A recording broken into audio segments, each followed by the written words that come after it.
Creative, the match is starting in just a sec. We're just going to wait for it to load in. But all right, here we go.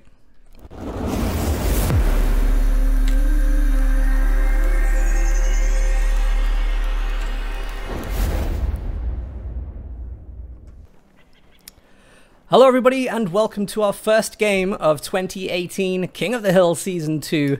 We have today, fighting from his king position in 2017, playing as the USF, it is going to be J for Jett. And in the south, first time in Season 2, we have a player that is, there's only a 4-letter word using esports, hype. He is Noggano. He's the Russian heavyweight champion. He's one of the best players ever to lace up his boots and play Company of Heroes.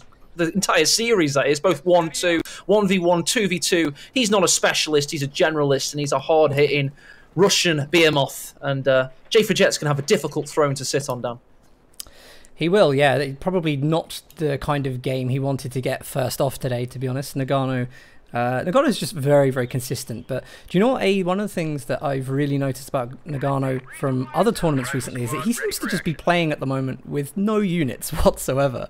Constantly see games where he's floating 1,000 manpower within 12 to 15 minutes. And somehow managing to survive just by the kind of efficiency of his micro and decision making. So maybe there's a chance there for J for Jett to get a quantity over quality going against Noggano, but we'll have to see how that goes. I mean, with Company of Heroes, it is all about quality of action, decision making, and efficiency of using, 4 units well is a lot better than using 7 units poorly. So it's all about your engagements, your distance, your weapon type, and but let's keep our eyes on the exact action we've got in front of us here. I mean, J for Jett's going for a very incisive action and taking the cut-off early, so we've got an interesting engagement there. Noggano, however, is building up critical mass. He's got his 3 Folk Grenadiers and Stern Pioneer, however, he's spread right now, Dan. This is going to work really well for J for Jett because Noggano doesn't have the Kubelwagen, so he's not going to be able to quick cap the rest of the map. In fact, he's just pulling all of those infantry squads back towards the D cap and also occupying the Stern Pioneers. So he's going to get a good territory advantage at the start of the game, get on the resource boost, which I think is a very good start game for him, but maybe not planned. Didn't work out too well, though. He only neutralised the cut-off for a moment, and then he ran up to green cover with his Folk Grenadier. Noggano stood his ground and pushed him away. Now we've got a very pivotal engagement with the Stern Pioneers. They've already lost 2 models, and that's pretty bad for the Stern Pioneers. They won't be able to stick it out for too much longer. Yeah, do you know what? We also see that same thing. J for Jett, on the flip side of the advantage he has, is actually not capping his side of the map early. Noggano has control of the fuel on his side. He's also got a very, just left an influential house on the right hand side. So, okay, I would say that's not too bad as a start game from both players. They haven't lost anything significant. We do have the mortar out though, pretty early. Mortar's a great weapon for Longers. It always has been a map where mortars seem to be prevalent. We've got this new version of Longers with a lot more fighting in the north of the centre with the victory point pushed up. You can imagine a mortar could sit on that plateau near his base and just really apply pressure on that general area. And it's starting straight away, by the way, with a smoke barrage, it seems. No, general. Nope. No. It went. Yeah, he can't do that with a normal barrage, my bad. Yeah, I think it's a little bit of an odd decision to do that there anyway. I guess with Faymanville, you have to remember that the way that units stick to cover positions, like we see with the Volksgrenadiers here on the munitions point, when you get little cover positions like hay bales or tractors and things, those models are going to be clumped together. So a mortar's not a bad choice at all because you're going to get that AoE on pretty much all of those models, potentially squad wipes, which I think is very, very good actually. So maybe he is just taking advantage of the map and its cover positions. Noggano very steadily. He went for medical supplies next to his headquarters, which usually indicates we're going to see mechanized and possibly a push for a Luke's. And I want to see just how early Noggano can get this out with obviously the 85-second build time. I have actually seen it still being able to get out within 7.5 minutes. Saying that flat half track is popular at the moment, Dan, so it is. I believe I called the map Faymanville Approach. It's not Slungus Kayak. My apologies. I didn't notice. waiting right now, eagerly anticipating. What's the truck going to go down? They're talking to each other in the cabin of the truck. Yo, Herman, what shall we go for this week? Well, last week we did a battle group, and I'm not sure. It's a very, very pivotal and engaging system there. Meanwhile, in the north... Do you know what's interesting? So we've got the sandbag here that was built by Jett, and it's doing something really good, actually, because it's keeping the Stern Pioneers from not capping that strategic decal. Big shame that he's obviously lost the fuel on the south, but just having that there, the Stern Pioneers prefer cover instead of capping, and it's maybe just helped him keep a little bit of territory for a bit longer whilst he gets units up there, so nice decision there. Do you know how many years it took for that to be popular? The SWS is becoming the mechanised, I believe, now. No, still just reversing around. There it is. He's got a Rakettenwerfer.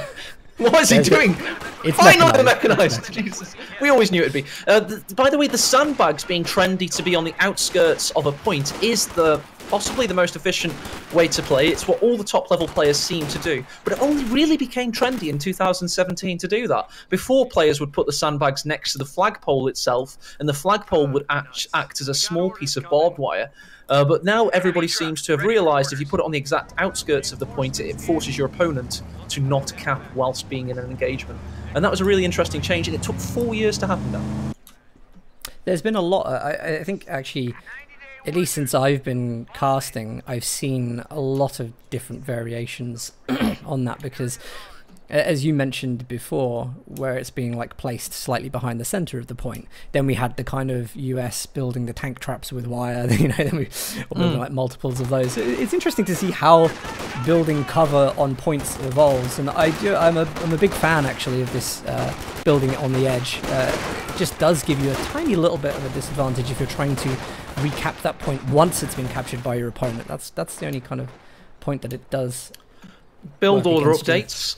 Obviously, the captain has been out, and Noggano saw that, got the Rakettenwerfer, which has meant he's not got the manpower to pull out his Lukes right now. He's actually been pushed back into his manpower because he had to get the Raketten out, and that's just caused a bit of a wait. So he's not going to be able to get his Lukes out until well into the 8 to 9 minute mark, in all honesty. I don't think I've ever seen a game with more of a spread of army. We've got units all across the board right now. Multiple engagements are going to be happening all over. It's gonna. I like games like this. Sometimes we see games where people really just tunnel vision. They go straight for one point, but that isn't happening at the moment. They are both struggling to get territory all across the board. We've got mines being laid by the riflemen, potentially looking to trigger the Lukes when it comes onto the field. Really nice mine placement whilst he has that advantage. So. By trigger the Lukes, what do you mean? Like, tell him that Trump's an excellent president, or just say something that really offend him? Trigger the Lukes. Interesting turn of phase. We've got the rifles are pushing up, down, but there's a shoe mine waiting on that cutoff. They're not going to be able to really push. Now we've got the mine of the... No, he dodged another shoe mine there. Very lucky for the riflemen, but they could get picked off on retreat. We've got the Stern Pioneers chasing them up. Oh, that's going to go down, surely. If he stops running... He could have got the accuracy to do that, but because he was moving, accuracy reduction doesn't get the kill on the last model. I'm surprised to see that from Noggano. I'm honestly surprised. No, do you know what happened as well? The last model just popped around that sandbag wall whilst on retreat, which actually gives the benefits of the sandbag directionally. So it was a mixture of on-the-move accuracy and also just about going past that sandbag. Such fine lines sometimes. Well, here we go, the Lukes is out, the rear echelon was picking on the Rakettenwerfer, but here's a bigger thing to pick on, and the bully becomes the bullied. I'm kind of... We have the lieutenant in the field as well now, so... I'm just trying to think about what Jett is doing here. Captain, back tech to lieutenant, no AT gun on the field at the moment. We have the Lukes in the field, so where is it going for him right now? And why was the fuel spent on going back down to lieutenant? The fuel spent to go down on the tent because he's struggling with crowd control against Noggano at the moment. You'll notice Noggano, he has the majority of the map, he has the fuel points, he's had both victory points for a while, and he really doesn't feel like he can support, you know, withstanding Noggano's infantry pressure, so he's going to have to get an MG. But what's good as an MG? Because we're now going to get 2 Panzer IIs out.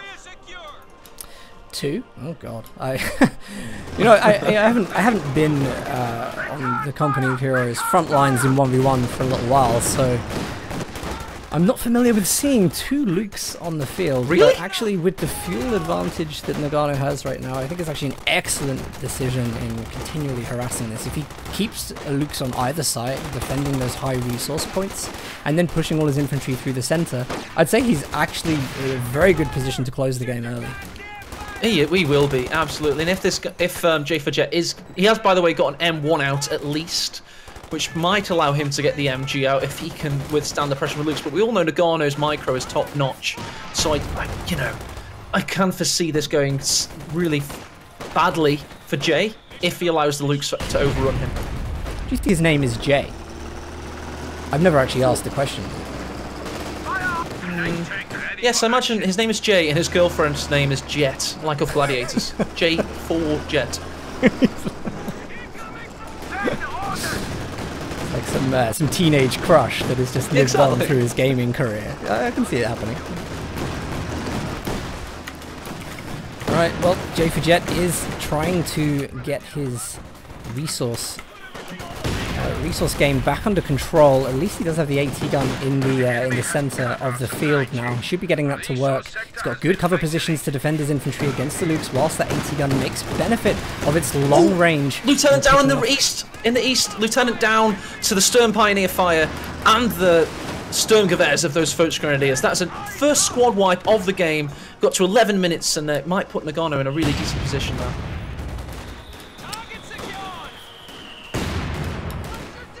I don't think at this stage of the game first squad wipe is too indicative. If you lose it in the first 5 minutes, you feel really, really bad and on the back foot for that. But losing it at this point, we still see the armies are not too different. And actually, if J4Jett can get the the anti-tank situation, good structure on the field, covering all the angles, then we might see him actually take an advantage in the fact that Noggano has spent a lot of fuel.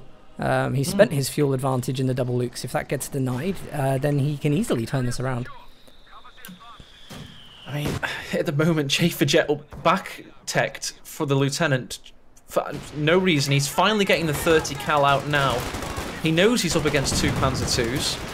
I mean, is J4Jett that confident in his support weapon play as the United States forces that he believes he can overcome the predicament he's in right now, which is not a very attractive one, in my opinion.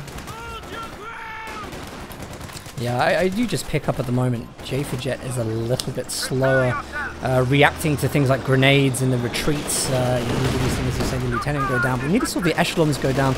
They're carrying M19s, an M19 at the moment, so things like that have to be protected if they're frontline fighters. And Noggano is being a lot quicker across the board right now.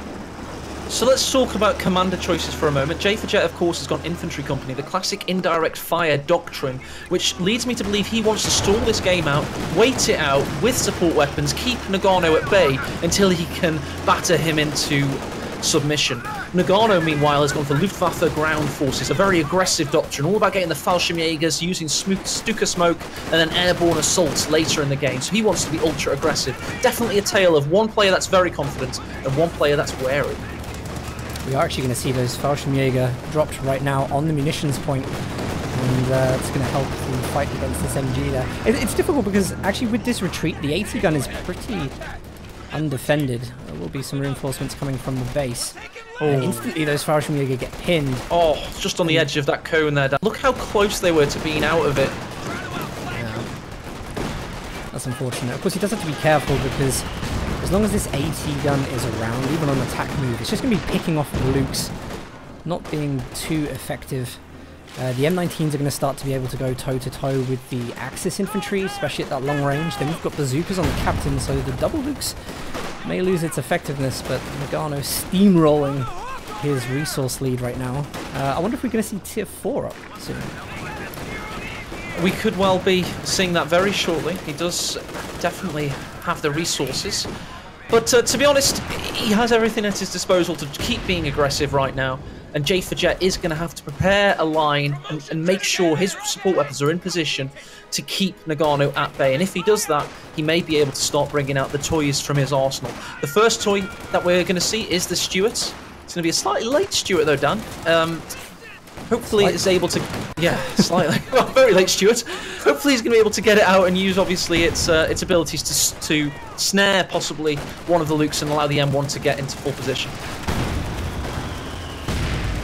Yeah, well, I'm worried about how effective it is going to be at the moment, because it might have been better for him to continue his current play and just at least get, you know, he maybe want to start looking at a Jackson instead of this decision. I don't know if the Stuart really has any window of efficiency here at all. So I think that's an odd choice, but we're at a period right now where Jett, I think he needs to really not focus too much about capping all over the map, because he will get picked off by those Lukes. He is losing a lot of models. You know, we've seen some late retreats already, so maybe a big push up against the Axis forces, send them back to the base, and then try and reclaim some of the map is the better option for him right now. It could well be, but as we said, I think the Stuart was just a reaction to his situation. Jett has not got both fuel points. He does need something that can go toe-to-toe with the Lukes and push it away and be a bit more mobile about it. So he's just reacting to what the situation and the predicament he is in. But before he knows it, he's going to be lacking victory points in a big way. And that's starting to happen right now as he's dipping below 300. AT gun is getting pressured over the central strategic decal for Jett. This is a dangerous one. Does actually hit the retreat. Incendiary grenades here though, especially on all those support weapons. Oh, Lukes goes down to the Stuart in the south. I didn't actually think him pursuing that would result in the Lukes going down. I'm surprised Noggano let that happen. It looks like he was trying to get the Raket in there to support. Jett. That's the great thing about the Lukes, Dan. You've got the maneuverability to chase up on an initial impetus like that. It gets a few nice shots off on the Lukes at long range. It pushes in, it closes the distance, and it finishes the job. And that was proof in the pudding for Jett there. He's gone with his instincts. He defied expectations a little bit there, but he's certainly in a much better position having taken out one of the two Lukes. Yeah, it kind of evens things out for a little while. Here comes that incendiary grenade from the Volks Grenadiers. Going to actually burn the MG and decrew it. Jett is willing to risk lots of models from his rifle there. That was unnecessary. Capping something like that in flames when you've got to pack it up and take it away. Never really a good idea. Yeah, just hearing that on the command of the walkie-talkie. Yeah, you see that MG? We want you to take it. Sorry, sir. You want me to? Sorry, it's breaking up. I'm going into a tunnel. It's just not a command you really want to carry out, is it? No. I mean, some things you just need to accept you've lost. I think that's the... do you know what I mean? So let's have a look at Jett's position. He's got 1 victory point, so the bleed isn't too bad at the moment. The Stuart's gotten veterancy 1. It's just sitting in the centre and allowing the support weapons to gravitate around it, and it's acting as a point guard at the moment. Oh, that AT gun nearly got a shot off on the Luke, so he's going to be pursued by the Stuart. Volks Grenadiers pushing up the centre, just trying to constantly disrupt the positioning of Jett, who is just not able to get his fuel. He's at least decapping Noggano from having double fuel, which is, if anything, you know, at least helpful, but he is not getting the resources he needs to deal with Noggano over time. And Noggano now with tier 4 and 140 fuel banked should be able to start getting the vehicles that close this game out against Jett. I think a Panzer IV is a perfect vehicle to do that. It's got the combined arms AoE to just go for Jett and keep trying to flank those support weapons and getting shots off. And he doesn't really need a Panther because he knows he starved his opponent of fuel, and I believe he will be going for the Panzer IV as a guess. We'll have to wait and see. It's a tough one to call, I think, really, because sometimes you don't want to use that advantage because you get like a good window with it. If he's got the fuel advantage now, he can bring that Panzer IV, great. But Jett, you know, has held enough territory that he can look at getting like a Jackson, right? And that would be disastrous for any vehicles that Noggano has on the field. So, you know, we'll see what the decision is. I have a feeling it might be better for him to get something that is long-range anti-tank as well, as being somewhat efficient against it. Oh, here we go, the Stuart's found the Panzer IV again. Will he pursue? He thinks better of it, but the really good penetration and health damage done by that Stuart. It's proved the choice from Jett time and time again, and it's kind of allowed Jett into this game in the mid portion, but he's certainly lacking the victory points, saying that he's just now capping the north and the centre.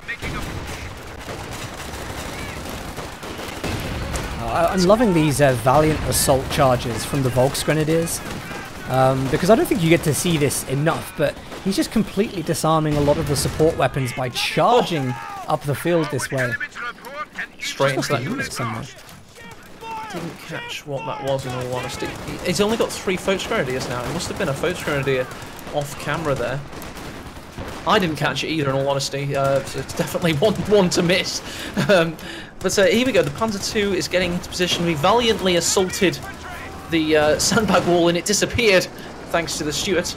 But Noggano, again, is getting the triple cap on the go as we speak. And Jett's victory points are going to become dire very shortly. If I'm honest, I think the Panzer IV is an opportunity for Jett to come back. I mean, that kind of makes their fuel resources even for a while. And if Jett did go for Jackson, oh, Stuart's found the Lukes here. 2 more shots necessitated. One, no, it's only one. It's down. Both Lukes die to the Stuart, gaining veterancy 3. Great decision by Jay there. And Dan, I may not have agreed with you previously, but I definitely do now. Panzer IV could be a little bit underwhelming. Now both Lukes are dead. Yeah, it's no chance of cancelling it now. It is on the field. Jett's infantry, he has got quantity. Now he seems to be putting quality into the equation as well, and is starting to just tip this. There's no support from Lukes against the infantry. Axis infantry outmatched, and a Jackson now I think is a game finisher. Just had a stolen Raketova as well, but the Panzer IV might destroy the quad. It didn't, it's fine. But we've had a stolen Raketova as well, so further making Jett's high support weapon utilage game where he kind of tries to weather the storm, and that's what I was saying earlier on in this game. For Jett, his tactic and strategy rather, his strategy is to weather the storm of Noggano's aggression, build up the support weapon play and the veterancy, and he's definitely showing that that is a viable tactic. Yes, he might have 164 victory points, but just look at the top left of your screen and ask yourself, which player would you rather be right now? Yeah, I'm definitely looking at Jett. But, you know, Noggano has VP control. We can't overlook the many factors that can still tip this game. And Noggano has plenty of time to play with. One thing is that Jett, having been pushed back so often in this game, is probably fearful of being aggressive against Noggano. Maybe even when he does have all the tools. But he's going to get another MG, and I think actually he might just look to start closing the gaps very, very slowly with a support build.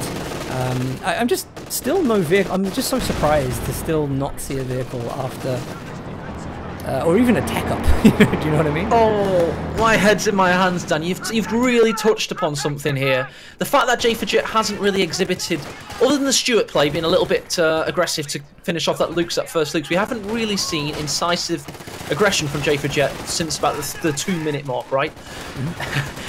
Jett has 158 victory points. Noggano has 438. If Jett gets himself in a position where he can defend 2 victory points, this game is going to be an hour plus. And the fact that the map makers have changed Longer Skya doesn't count for anything in this particular one, if it goes the distance. I'm just, honestly, I'm just a little confused. The Major is still not on the field right now. He doesn't have a doctrine commander that allows him to bring in a decent off-map vehicle, so this is just a huge infantry-based play. Noggano's predicted it perfectly, really. He's going to go for another Panzer IV, and this is so easily counterable. You can completely push Noggano back with a Jackson support, you know, rifleman giving sight, constantly winning infantry engagements. This is not going to happen at the moment because of this decision, and I'm a little bit confused. Sorry, I don't know what noise was. Would you not want a tank? Yeah, but, you know, this is classic Longer Skya play. It's unconventional. It's a huge open plateau. It's perfect for this kind of choky, like, Minsk-esque approach. You know, you've played Minsk about 100 times, haven't you, Dan? I mean, that always becomes this horrific slog match. And Longer Skya has always kind of gravitated towards that. Players don't necessarily always push themselves to get to the latter tech stages. They try and instead choke the game out. and you know, and I think that might be what. He missed a lovely little push there from the Fallschirmjäger through the center, disrupting the MG position on the green sandbags, again with Valiant Assault. So making really good use of the ability to run quickly past that arc of fire. 2 Panzer IVs now coming on the right-hand side, nearly wiping the rifleman. So close to the rifleman dying there, escaped with his life. Elsewhere, oh god, the Fallschirmjägers are in a difficult position. That Stuart could have wiped them there because the sandbag that they were sitting behind disappeared. But here come the Panzer IVs and Noggano. The Russians getting aggressive. The bear fancies himself a salmon here, and that salmon apparently is Jett. I'll tell you one thing I am a little, which is really unfortunate, is the fact that the AT for Jett has no veterancy on it, which may make it a little easier to deal with 2 Panzer IVs if he does have the ability for the heat rounds, or maybe has access to the better range, but he doesn't have any of that right now. He's just literally a Stuart and an AT gun with nothing, and 2 Panzer IVs are going to tear through this composition. But check out that Noggano. Sorry, it's a Raketen, that's why. Yeah, exactly. The other one's gone, of course. This miniature M1 AT gun firing rockets! What the hell's going on? But Noggano's game sense has been really great with this push. He just sensed that Jett didn't have, you know, the composition that was going to challenge him. So he just thought, you know what? Screw it. Let's throw a bit of Von Ivan into the fire here. Meaning, you know, go balls to the wall, aggressive all of a sudden. And that's exactly what he's done. Yeah. Jett, I think if he's watching this back, will probably realise he had a very, very clear moment that he could have won this game. And really it is just that art of not pressuring your opponent, you know, not identifying when you have such a big lead. And Noggano is just the type of player to make a quick decision to get things back on par and continue the fight. We're now seeing a triple cap about to come back in. Noggano holds the triple cap, 2 minutes left of gameplay, and we would have a new king. That is looking very likely at this moment. It turns out, Dan, I believe with the Jackson not being on the field, you might be right there. It's certainly he was lacking in an authoritative punch there. And those 2 Panzer IVs, that 25-minute mark, just came into the middle of the field and pushed everything off, allowing the triple cap again to come in and Noggano to strategically reign supreme once more. Jackson is finally in the build. Major's just on the field. It's a little bit late, and he has to put a hell of a lot of work into at least decapping 1 VP just have a chance of staying in this. Another big point for Jett. I know he's probably going to watch this back, but where were the mines? He's got a commander with mines that can come from the infantry. He could have defended the middle ground with about 20 mines if he wanted to. Yeah, I mean, interestingly, he did place some mines on the road leading towards Noggano's base. I think that was earlier on during the game. Oh, okay. Yeah, but now he's using his off-map to try and kill machine gun, which hasn't worked, which is very unfortunate. Stuart takes a Faust. Panzer IV again. It's taken a Faust. The Panzer IV's in position, but the stolen Rakettenwerfer of all things is defying him right now. Dangerous position, because now that Panzer IV may decide to try attack around that Raketen and remove it from the game. But anti-tank grenades going onto the Panzer IV, which is going to stall it a little bit, and the Jackson is now on the field. So if we see the Jackson chased down, maybe, just maybe, Jett has a slither of chance to get back in this. Captain's pushing forward. I think that's for sight, maybe, or is he going to go for the cap? He's just trying to get that victory point. He knows victory point situation critical right now. Noggano's capped the west, and as that was happening, the captain's pushing forward valiantly with the Jackson in tow. The Stuart leads the fray. This Panzer IV's vision is damaged. The Jackson is the battering ram coming up the rear. Yep, Jackson just needs 1 more shot, and of course the other Panzer IV. Oh, it misses the shot! There's engine damage, but another Panzer IV is pushing away the Jackson. That also takes a Faust. This has got to be the end for Jett if he can't take this Panzer IV down. That was so unlucky. And now with damaged engines, the huge saving grace of the United States forces has been a bit of a damn squib, and that is due to RNG there. You do have to take these things into account. Was he moving the tank when the Panzer IV came in? Because of course, if your tank is moving, it does have for USF's minus 25% accuracy reduction. It is huge, yeah. Yeah, so I mean, if it was moving, understandable. If it wasn't moving, that is very unfortunate. A third Panzer IV is on the field. A third Panzer IV is marching forth. And it's going to try and finish off the Jackson. The Stuart's being prepared, frenzied. Jackson gets the first shot in. The 50 cal was spotting for it, and that could have defied a game-ending push. He is so lucky. In fact, both of them very, very lucky in those engagements not to lose anything. But on they go. Jett bringing his army back onto the field, getting them healed up. And actually with 3 Panzer IVs, I think Noggano is still pushed here. It's not going to be easy to deal with that Jackson with all the infantry, because all of them are going to be able to snare. Jett has the munitions to snare, so he's going to have to be careful, and the Jackson will win every single time out range. Let's see how that one plays out. The Stuart, Vet 3's reversing away frantically. One more shot to finish it off. He can't chance it, because as you say, he doesn't know where the Jackson is. He wants the Raketenwerfer there as well, in position, so he's probably going to get that on camouflage and try and get it as far up as he can. Elsewhere in the west, we've got a decisive one we've seen, Dan. No, sorry, Karen. Decisive push from 3 US infantry squads. He needs to do that because now he's got a double cap against him, 63 victory points remaining. Noggano's trying to sneak a Raketen up to get an early shot off on the Jackson. When that happens, I don't think he's quite got tanks ready to push it yet, so he needs to be careful about giving away his strategy there. Jett is holding the 2 VPs, and I'm not sure how I feel about the Jackson being on this side of the map, kind of on its own. He is going to try and chase down this Panzer IV, which does now have engine damage. He gets a long hit. Nice! He doesn't seem to care about mines, though.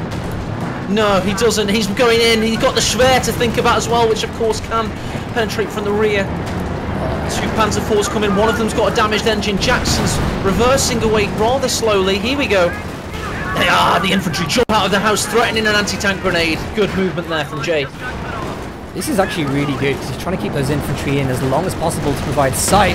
There goes one of the Panzer IVs. This was a successful push, and at the same time keeping good control of that central VP.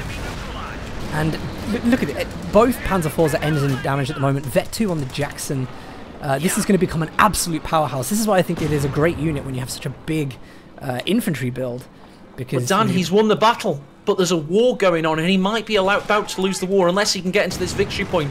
Because we all know Noggano can resist and can linger. Even if you take out his tanks, he'll be back within 5 minutes. So victory points is such a vital position, and that's why we just saw the captain sprinting. Yes, sprinting to get into that victory point capping circle. Jackson's very close to being ready again. And this is actually one of the best games I've seen on Longoskaya for a while, actually. I'm really enjoying this. There has been action all over, and Jett, who didn't look particularly strong at the start, let's not fault that. He was not aggressive. I think he's kind of easing into his stride a little bit here. He's not up against an easy opponent by any means. Somebody who has a huge backlog of just crushing some of the top players in the game effortlessly. And Jett's playing brilliantly. He's having a good one, and it was all about that steady build, not caring too much about his lack of victory point control. He just wanted to build veterancy, build a support weapon base, and then finally, the missing piece in the puzzle, coming out a little bit too late, the Jackson, now allowing him to have that added punching power. And it may be what he needs. And can he, though, defy Noggano with only 50 victory points? That's what we've got to ask ourselves. I think, yeah, it's... Noggano is kind of building up a little bit of fuel again. You can see he's actually salvaging a lot. He was salvaging a lot on the field earlier, including like the Lukes, so he's making very good use of the fuel. My guess is that he's maybe going to go for a Panther now. Or maybe even a Jagdpanzer IV. Just something. The Jagdpanzer IV is really good because it can stealth, obviously, do you know what I mean? It gets a really good boost to the fact it can stealth, drive up and catch things off guard. It would be a great aid to a good push. But, such a great map for a casemate tank destroyer as well. There's long avenues of fire. It becomes a great, just a huge plain, does Longoskaya after a while, and certainly done that now. Look at this Panzer IV, by the way, attacking through the hedgerow, attacking the ground, and really causing a little bit of a nuisance there. I'm going to see a second Jackson. I think it's a good idea, actually. He's got a lot of infantry to play with. Needs to really keep them moving. My one worry is that a lot of his stuff is being drawn away by Noggano. So Noggano kind of like caps a lot of the map and then draws J4Jet away and then really just dominates those VPs quickly. J4Jet, if he can really focus on kind of sitting on the VPs right now, with 2 Jacksons, is going to be in an excellent position to handle the late game. Even if it is a Jag Panzer IV, a Jackson on either side of the field is going to be great. Has to be a Jag wipe up the echelons. Oh! And it's continuing as well there. The captain's in a dire situation. He could now get wiped, and he does indeed. So that was another little bit of a... He did that earlier in the game, did... and look at this valiant assault. He's marching forward with the Foch Grenadiers, trying to get around the scope of the 50 cal, and he's done just that. And the support weapons of Noggano will follow up and will give Noggano a double cap once more. That 50 victory points is going to be lower very shortly. If I'm honest, I didn't really think much of that. He had plenty of time to get that MG firing on the second squad and suppress both. I don't know what he was doing, but it didn't look like he was really paying attention to that engagement at all. Did the MG start to traverse? Because it does take, about a second or so. No. It fired a full round of suppression onto one, and I didn't even see it swivel. I was actually... Okay, it didn't even traverse, right. The Foch Grenadier he is now staying in the capital semicircle. Look at that, that's ballsy play, and he's got to act that way. Here comes the Panzer Force. There's 2 of them, and they're attacking the riflemen with furious anger. But the Jacksons have more anger, and they can be devastating. That wombo combo of destruction coming, bearing down on the Panzer right now, out of control, burning up. The crew members trying to survive. Horrific. Oh my god, and he looks like he got the anti-tank grenade or something happened to get engine damage on that Panzer IV. Jacksons aren't going to chase. I think he realizes he's in a very, very good position to just play safe right now. It is not the time to be making huge risks, but what I need to check out is actually how much vision is kind of being given by the riflemen, because really they are doing such good spotting for the Jacksons. Well, don't forget as well, the tank stays visible within the fog of war after it's been hit once, so there is still... I think that might have even been within the limits of that, or it could have been a big attack ground. Either way, it was a great kill for J4Jet, and you can just see how he's playing the map here. He's gotten a third 50 cal out, 37 minutes in, so he really is concentrating on the trying to strangle out Noggano, and now, Dan, as we were saying, the missing piece of the puzzle isn't just 1 Jackson, it's 2. And that's enough to take out any tank. Noggano is still actually in a very good position right now. Jacksons have had to come back to the center. Looks like they were going to push for the Panzer IV. Just watching J4Jet try and keep hold of this 1 VP. Going to have to contest the middle. There's 2 MGs covering that with the Jacksons, so provided he can keep control of the right VP, J4Jet still will remain in the game, but there is a lot coming onto his side. Nice incendiary grenade to remove that MG. Where is the army support from J4Jet? It was really ballsy as well by Noggano. He was literally staying in an RNG bomb hell there with the artillery going on all around him, and he's gotten the benefits of his ballsiness. He might be able to steal this 50 cal, and he's certainly capping the point. There you go, there's the steal. Yeah, Raketten's opening up on the Jacksons as well. It's a good idea. He's actually picking really good open areas to stealth with the Rakettens. It's just going to make sure those Jacksons don't feel confident about pushing Noggano up the field. Which is good play from Noggano there. Yeah, he's... Reminds you of Jove, doesn't it? Do you remember Jove? Is yeah, the guy that's currently in the army. He was great at pushing Rakettens. We once watched him in ESL literally push Rakettens up the entirety of Samoski, all the way onto the enemy's land bridge, whilst the enemy had the centre of Samoski. He like James Bonded them all the way in and took out the ambulance, I believe, at the time. And that's the kind of thing that he could be trying to, if it was Jove, his ex-clanmate, he definitely could be pushing for that. Dan, do you know what? I actually know Noggano and Jove are friends. Do you know when we did that pre-GCS Russian Heavyweight Championship bout? Yeah. I think they faked not being friends to make their game more exciting or something. I think they pretended to argue in Russian I've got a real big suspicion because it was like too kind of like obvious. They were calling their mothers whores and all this, and I was translating it from Google Translate again. Wow, Dan, they're really arguing. I remember you making a very, very big deal of it. And I was thinking, really? But hey, it provided great drama. It did. Much Oh like gosh, WWF please don't run wrestling. and steal that, Jackson. Oh. Oh, so close! I mean, he Stop right on the hesitated. hole. Nagano hesitated, but J4Jet did not clock that straight away. I think if Nagano had pushed it, he may have got himself That would have been Jackson so funny. Oh no, but he's going to lose a Vet 5 Volksgrenadier. Nagano! What are you doing? I have to believe, because of my favoritism and fanboyism of Noggano, that was a glitch in the game. Well, fortunately And he's for been you... rewarded with an amazing retreat back. No, I was joking. I was just working to parody there. But Noggano, again, is capping the eastern or the southern victory point, whatever you want to call it. He's battling out in the centre right now. So J4Jet's squad preservation. Talking of which, Noggano, about to lose his Vet 5 Fallschirmjägers, hasn't really done well in this last 5-minute period. And it's now meaning that he's going to bleed out in victory points yet again. This... I'm just checking because the Raketten's actually firing very quickly now. Veteran C3, and actually 2 of those creeping up the map. They're constantly keeping J4Jet out of his tanks, and you know, and really just not being able to put them in the defensive position they need to be to defend against that Panzer IV.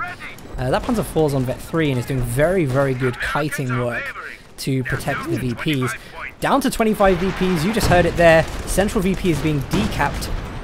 And I don't know if J4Jet's going to have time to rectify it from here, to be honest. No, he left it way too late. He needed, you called it right, Dan, when we were doing build order discussion 15 minutes in. The Jackson should have been there at that time. Also, Rifleman possibly about to die, could be taken out. Doesn't matter, he's going to be able to get in the central camping circle. The Panzer IV is hunting that destroyer of Luke's, the Vengeance. Kills the vehicle crew. J4Jet is desperate to cap. The vehicle crew jumped out. That's like horrific. Again, these commands from J4Jet, the commander. Would you jump out of your tank? It's about to explode. No, don't run away. Stay there. Just stay there, please. Oh, there we go. Good game good game to both players, because even in the most unlikely situations after that start game, J4Jet did have a comeback and a very good opportunity at winning. Unfortunately, it wasn't taken, but GG's. GG's.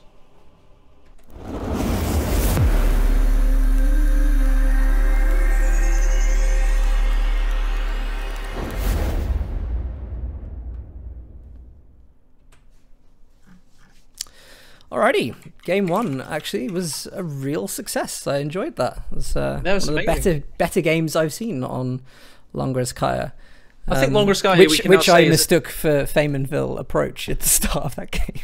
I think Longorizkaya we can now say is a tournament map once more. It's the new VP change. I was really doubtful when I first heard it. So big thanks to Stern Panther and associated modders, that mappers rather, that worked with him and Relic at the time to create these new versions of the maps. And I really do think that Longorizkaya